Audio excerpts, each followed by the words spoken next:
Ayun mga idol, no? Ang hirap talaga maging security mga idol, no? Katulad nito, pinapatupad mo lang, no? Kung ano yung house rule ng isang company or ng client natin. So ito mga idol, no? Subdivision ito mga idol, no? Tapos mayroong gustong dumaan na mga residente.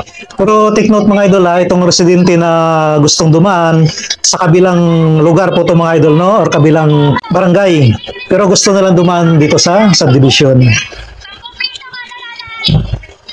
Ayan mga idol. So dito pala mga idol, may rules dito, no? Sa subdivision na kapag dumaan ka, magbabayad ka ng 10 piso. Pero hindi po yan patakaran ng security guard mga idol. Patakaran po yan ng homeowner, no? Or nitong subdivision. Dito talaga mga idol, katulad nung isang pwesto ko mga idol, no? Bilang security guard.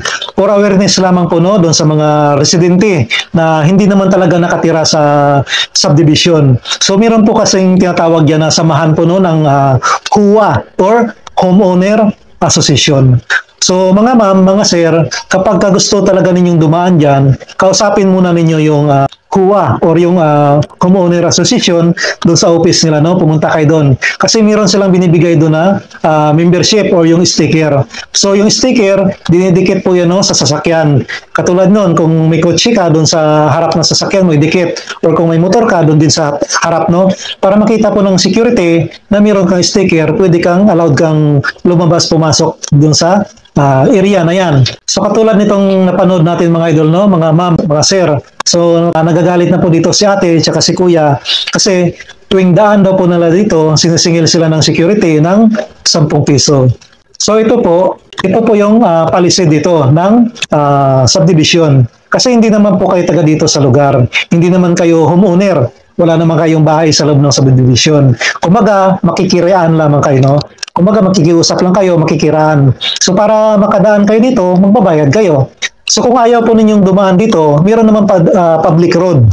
Kumbaga, yung pampubliko na daan, doon kayo dumaan. Mas malayo nga lang yun. Kung gusto mong mag-shortcut, dito ka dadaan.